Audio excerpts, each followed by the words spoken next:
네, 여러분 안녕하세요. 네이처슨입니다.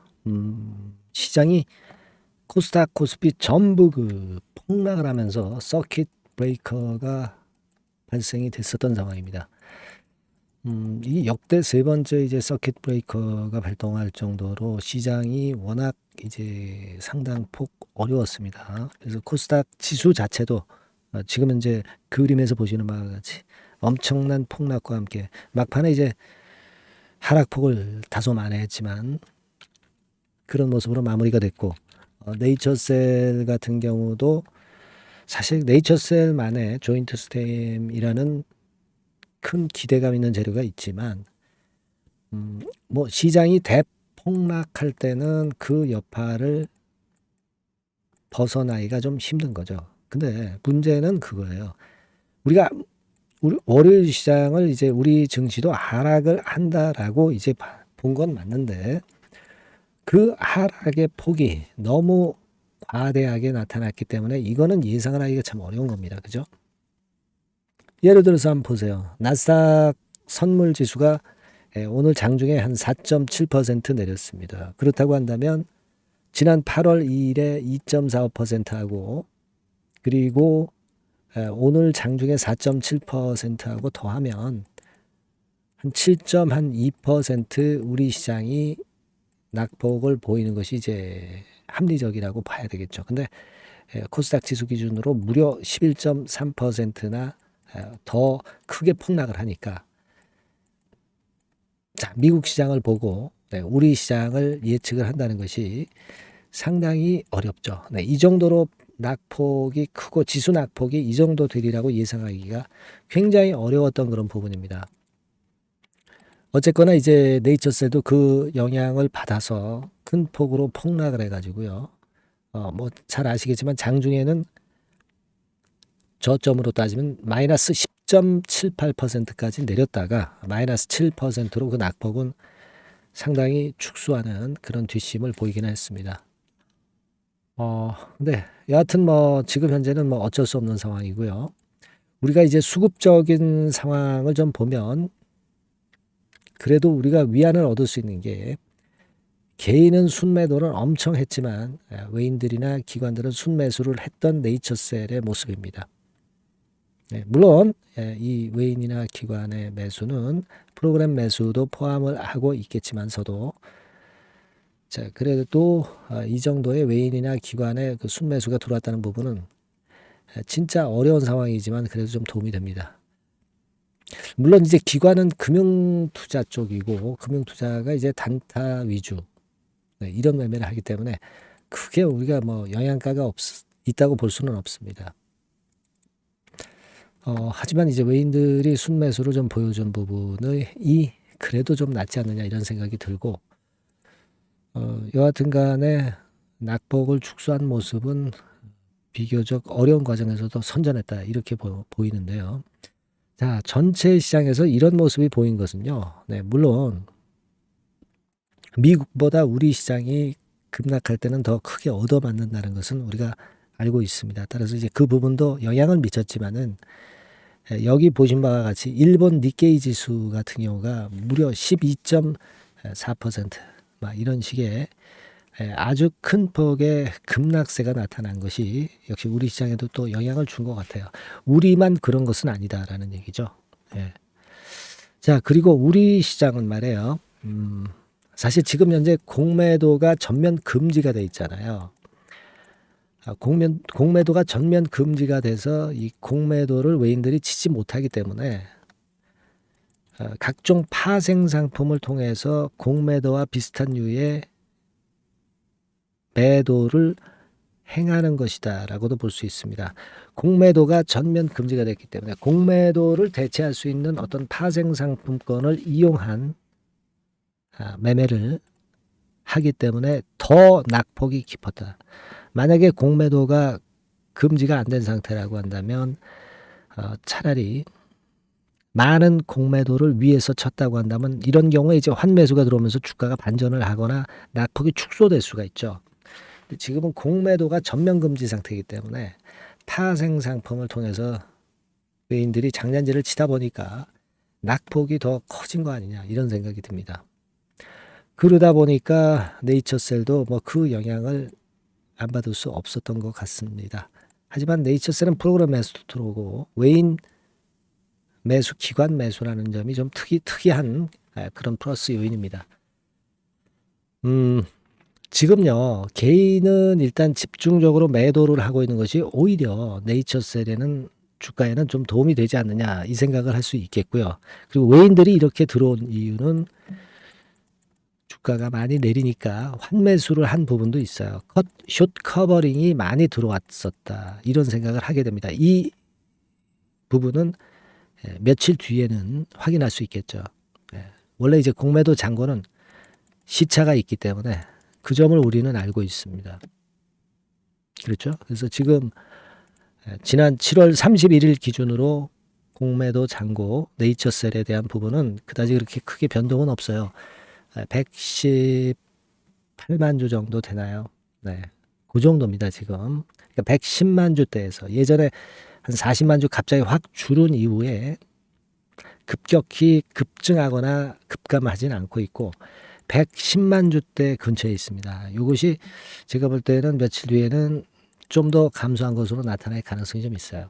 그러니까 지금은 숏 커버링으로 좀 들어온 그런 부분이 외인 순매수로 나타나지 않았느냐 이렇게 생각이 듭니다.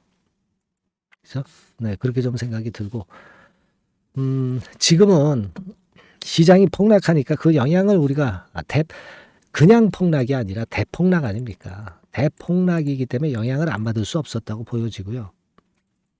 하지만 여러분 이제 8월 6일 다가왔죠. 네, 드디어 이제 약심위원회 중앙약심위원회의 만기예요. 그러면 이제 허가권 같은 경우는 이 만기가 지난 이후에 약심위원들 물갈이 한 다음에 그 다음에 그 재심사 허가를 한다고 한다면 좀 더 나쁘지 않은 그런 결과를 우리가 생각할 수 있지 않겠나 그런 생각을 좀 해봤고요. 그리고 네이처셀은요. 우리가 시장을 보고 네이처셀의 매수 매도를 판단을 하는 종목입니까? 그거 아니죠. 네이처셀은 뭘 가지고 우리가 파냐 안 파냐를 결정을 합니까? 조인트 스템의 재심사 여부에 재심사 허가 승인이냐 반려냐 네, 이거가 주가를 결정을 한단 말이에요. 그러니까 뭘 더 우리가 중점을 둬서 봐야 되겠습니까?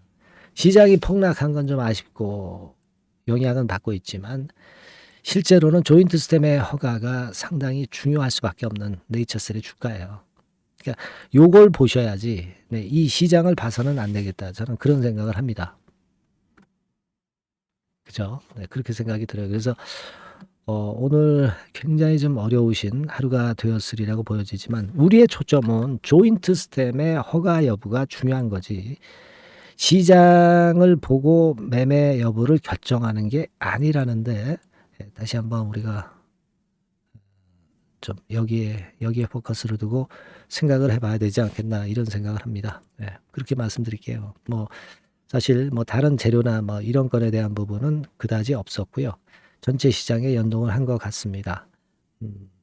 여하튼 이 네이처셀과 관련한 중요 핵심 포커스 둘 부분은 세 가지라고 말씀드렸습니다. 첨생법 초안하고 IND 승인 여부하고 품목 허가권이죠. 재승인 여부죠. 이런 건에 대한 재료는 항상 갑자기 나옵니다. 요건에 대한 거를 다른 누구보다도 좀 더 신속히 입수하실 수 있도록 제가 업데이트하면서 최선을 다해 드릴 거예요. 네이처셀이라고 꼭 문자 주셔서 그 기회를 꼭 찾아가시기 바랍니다. 제가 최선을 다해서 정보 드릴 거고요. 긴급하게 진짜 매매 사인이 필요하다면 말씀을 드릴 겁니다. 그렇게 말씀드립니다. 자, 그리고 제가 대박주, 저평가 성장주를 말씀을 드릴 거예요. 이거는 시장이 이렇기 때문에 오히려 이 저평가주이면서 성장주인 이 종목은 시세 흐름이 바닥권에서 이제 올라오기 때문에 상당히 시장 지금 상황하고 맞다고 저는 봅니다. 자, 이 종목 말씀을 좀 드릴 거니까 말씀 잘 들으시고 대박 내시기 바랍니다. 네, 대박주 말씀드립니다.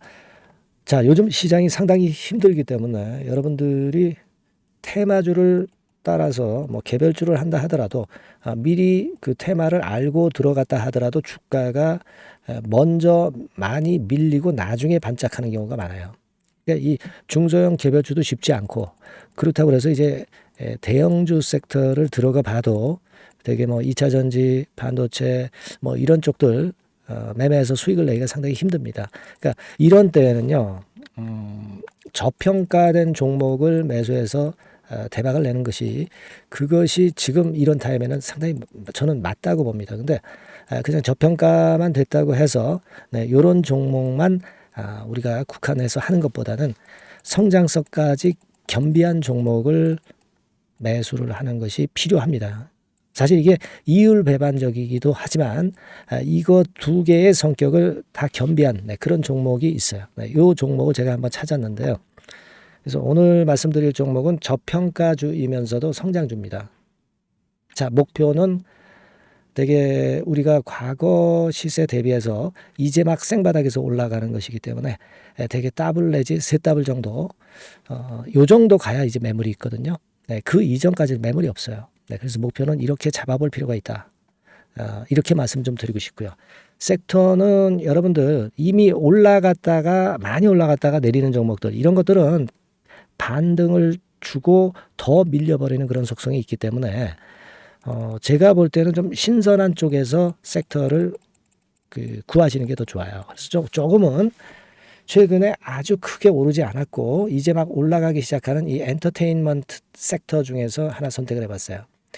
주가 수준은요 적당한 수준이죠. 네, 10,000원 내지 한 30,000원 그 사이에 있습니다. 그리고 요 종목이 아주 덩치가 작은 중소형주는 아니에요. 네, 하지만 유보율 같은 경우도 한 3,000 내지 5,000% 정도 있는 생바닥에서 이제 막 올라오는 종목, 약간은 이제 대형주 성격에 가깝다고 봐야 될 것 같아요. 네. 하지만 탄력이 있을 겁니다. 네. 지금 말씀드린 유보율 같은 경우도 확실하고 재무구조가 뭐 확실하죠. 재무구조 확실하지 않은 종목은 제가 추천을 안 합니다.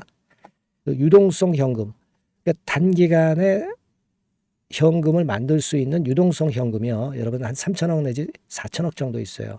이 얘기는 괜히 그 괜찮은 종목이다 하더라도 쭉 올린 다음에 증자해버리는 경우가 많잖아요. 그래서 주당 주식 가치를 희석화하는 경우가 상당히 많거든요. 그럴 리스크가 없다는 얘기예요.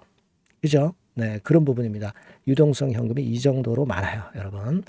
실적은 작년에 최저였어요. 하지만 1분기부터 이미 턴어라운드를 했습니다. 그러니까 우리가 주식을 선택할 때 실적이 증가하는 기업도 좋지만 과거에 안 좋았다가 또는 실적이 최소치를 찍었다가 그 다음에 이제 실적이 높아지는 종목, 이런 턴어라운드성 종목들이 큰 대박 시세를 내는 경우가 많습니다. 그래서 이런 특징이 있다는 거 말씀을 좀 드리고 싶고요. 퍼 배수, 우리가 이익을 측정하는 퍼 배수가 6배에서 10배 사이에 있기 때문에 지금 실적이 올라가기 때문에 이거 퍼 배수는 상당히 크게 증가할 수 있어요. 대개 이 섹터가 속한 기업의 평균 퍼가 뭐 좋을 때는 50배까지도 올라갔었어요. 대개 한 2, 30배 정도는 갑니다. 근데 지금 퍼가 6배 내지 10배라고 한다면 더블 내지 3더블을 분명히 보일 가능성이 높다 이렇게 봅니다. 그리고 자산 가치로 따져서도 PBR이 한 0.5배수 내지 0.9배수거든요. 근데 이게 자산 가치가 지금 이 정도면 굉장히 저평가입니다. 왜냐하면 우리가 자기 자본 수익률 같은 경우 대개 20 내지 뭐 50%까지 갔던 종목입니다. 그렇다고 한다면 PBR 수준이요 2배 내지는 5배 정도까지도 PBR 수치가 더 올라갈 수 있는데 이제 0.5배 내지 0.9배수라는 얘기죠. 이런 종목은 여러분들이 꼭 놓치면 안 돼요. 매매 기간은 한두 달 후 정도의 시세 분출을 기대하는 겁니다. 그러니까 미리 사는 거죠. 근데 조금 기간을 길게 보셔도 됩니다. 3개월 정도 기간으로 봐도 무난하다 이렇게 말씀을 드리고요. 수급적인 측면에서는 외인들이 들어오기 시작했어요. 외인들이 화끈하게 지금 한 일주일 정도 들어오고 있고 기관은 이미 들어와 있고요. 외인 기관 쌍끌이 매수가 펼쳐지고 있어요. 그러면 가는 거죠. 그죠? 그리고 중요한 거는요. 3, 4년간 조정을 계속 보였어요. 3, 4년간 계속 하락을 했습니다. 그러다가 2년간 등락하면서 바닥 다진 이후에 최근 분출이 시작되고 있다는 거죠. 여러분, 요거 제가 차트를 한번 보여드리면, 주봉 차트가 요런 식이죠. 네, 주봉 차트가 요런 식입니다. 요거가 이제 한 1, 2년간에 걸쳐서 다지고 이제 막 올라오기 시작한다는 거예요. 자, 그렇기 때문에 우리가 아무런 위험 부담 없이 베팅을 할 필요가 있다. 이렇게 보고, 월봉 차트도 보세요. 네, 월봉 차트도 바닥을 여러 번 찍었잖아요. 네, 그래 놓고 슬쩍 올려지는 패턴. 자, 여기서부터 여기까지는 이렇다 할 매물이 없어요. 그냥 날아갈 수 있는 겁니다, 여러분. 아시겠죠? 예. 요런 종목이에요. 그래서 요 종목 여러분들 한번 잘 해보시고요. 제가 끝까지 매수부터 매도까지 케어를 해 드릴 거고요. 여기 전화번호 있죠? 예, 요 전화번호로 뭐라고 주시면 되냐면, 대박이라고 문자를 주시면 돼요. 예, 대박. 간단하죠? 대박이라고 문자를 주시면 제가 최선을 다해서 매수 시점부터 매도 시점까지 여러분께 최선을 다해서 도와드릴 거예요. 네, 아시겠죠? 이번에 이 대박주는 한번 잡읍시다. 네. 자, 그렇게 말씀드리겠습니다.